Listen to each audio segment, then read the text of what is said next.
ఒక్కసారి కొమ్మూరి గోల్డ్ కి కాల్ చేయండి. తాకట్లో ఉన్న మీ బంగారాన్ని విడిపించి మార్కెట్ ప్రైస్ కి వాళ్ళు కొనుక్కుని మిగతా డబ్బులు మీకు ఇచ్చేస్తారు. రైట్, బ్రేకింగ్ న్యూస్ చూస్తున్నాం. మన టీవీ స్క్రీన్ పై ప్రశ్న రావణ్లో మావోయిస్ట్ భావజాలం ఉన్నట్లు రిమాండ్ రిపోర్ట్లో పోలీసులు స్పష్టం చేశారు. డిప్యూటీ సీఎం పవన్ కళ్యాణ్ పై అనుచిత వ్యాఖ్యలు చేసిన కేసులో ఆయన్ని రిమాండ్కి తరలించారు. అయితే రిమాండ్ రిపోర్ట్లో పొందుపరిచిన కీలక విషయాలు తాజాగా వెలుగులోకి వచ్చాయి. అండ్ రావణ్ ఫోన్ను పరిశీలించడంతో అందులో మావోయిస్ట్ భావజాలం ఉన్నట్లు తాము గుర్తించామని కూడా పోలీసులు చెప్తున్న పరిస్థితి. అలాగే మావోయిస్టు హెడ్మాను రావణ్ కీర్తిస్తూ ప్రసంగించిన వీడియోలు సైతం ఫోన్లో ఉన్నట్టు వెల్లడించారు. అంతేకాదు హిందూ దేవుళ్లే టార్గెట్గా రావణ్ పనిచేస్తున్నట్లు పేర్కొన్నారు. దేవుళ్లను కించపరచడం, అవమానించడంలో భాగంగానే తాను రావణ్ అనే పేరు పెట్టుకున్నానని కూడా పోలీసులు విచారణలో ఒప్పుకున్నాడు జోసెఫ్ బచ్చలకూరి. మతం, కులాన్ని అడ్డు పెట్టుకొని యొక్క విభేదాలు రెచ్చగొట్టేలా వ్యవహరిస్తున్నారని, రాష్ట్రంలో శాంతి భద్రతలకు విఘాతం కలిగించేలా ప్రసంగాలు, పదవుల్లో ఉన్న వారిని దూషించడం, వ్యవస్థలపై ద్వేషం కలిగించేలా రావణ్ తీరు ఉందని తెలిపారు. అందుకే రాజద్రోహం కేసు పెట్టామని కూడా పోలీసులు చెప్తున్న పరిస్థితి.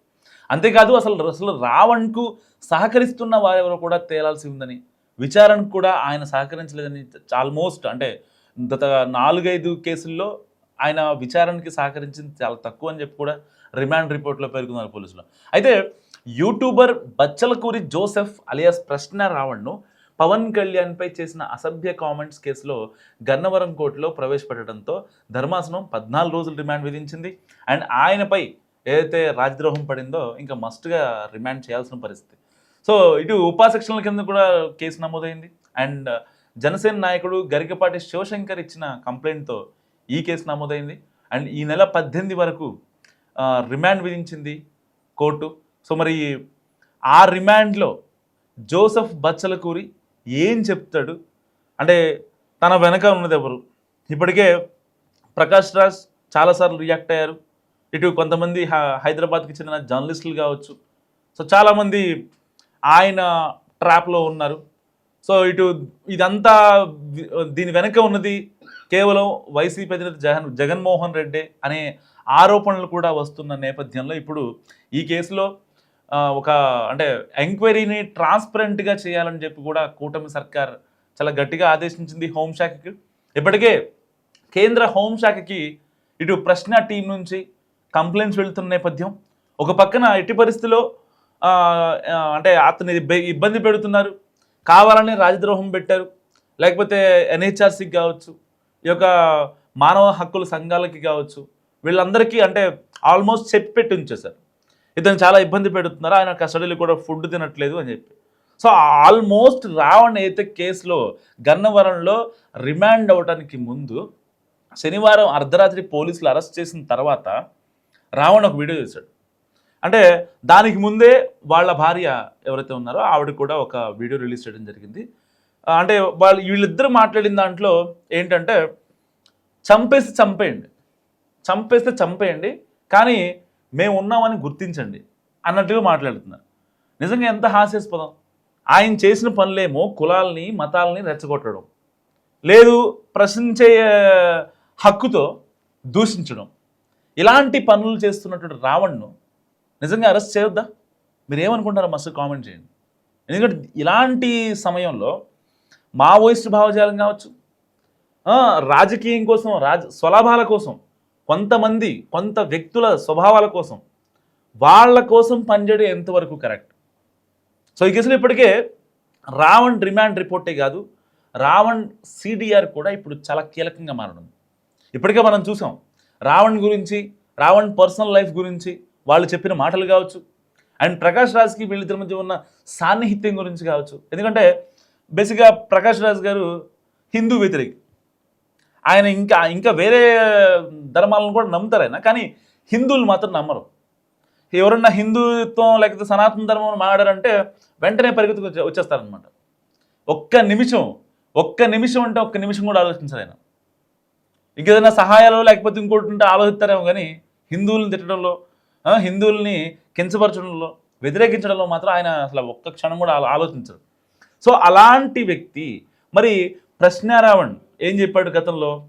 లేదు అసలు నాకు దేశభక్తి లేదు, నాకు దేశానికి, భారతదేశానికి నాకు సంబంధం లేదు అని చెప్పి చాలా నెక్స్ట్ లెవెల్ స్టేట్మెంట్ ఇచ్చాడు. మరి ఇలాంటి నేపథ్యంలో వాళ్ళకి సంబంధించినటువంటి ఆ మాటల్ని ఇప్పుడు ఉపా చట్టం పెట్టడానికి యూజ్ అయ్యాయి.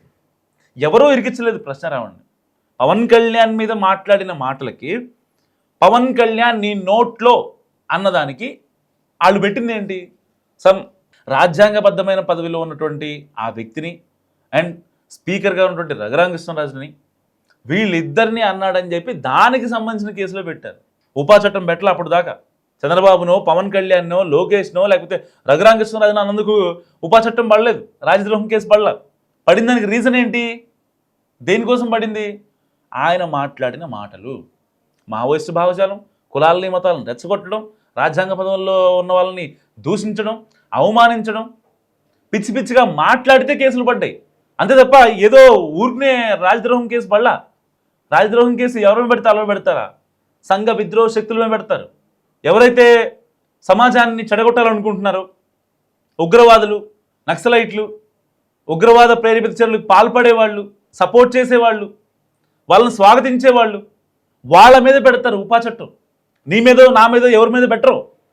అది పెట్టాలంటే అది దానికి సంబంధించి ఒక సాలిడ్ ఎవిడెన్సెస్ ఉండాలి. ఆయన చేశాడు కాబట్టే పెట్టారు. తప్పేంటి? సో సరిగ్గా జూన్ 28న దళిత క్రైస్తవ సంఘం శంకరావు అని ఒక సభ పెట్టారు.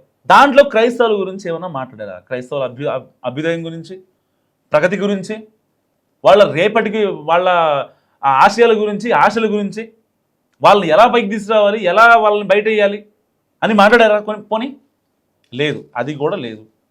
కేవలం ఏంటి మాట్లాడింది? ఏంటి టార్గెట్? పవన్ కళ్యాణ్. ఎందుకంటే సనాతన ధర్మాన్ని ఆయన నెత్తిన పెట్టుకున్నాడు కాబట్టి. సౌత్లో ఆయనకున్న ఇన్ఫ్లుయెన్స్ ప్రకారం సనాతన ధర్మాన్ని ఒక నెక్స్ట్ లెవెల్ తీసుకెళ్ళడానికి ఒక గట్టిగా కాలుకి బలపం కట్టుకుని పనిచేస్తున్నారు కాబట్టి. పోనీ ఆయన కనుక అప్పట్లో చేగువేర అన్నప్పుడు లెఫ్ట్ భావజాలం ఉన్న పవన్ కళ్యాణ్ కనుక మీరు చూసినప్పుడు అప్పుడేం మాట్లాడలేదే మరి మీరు?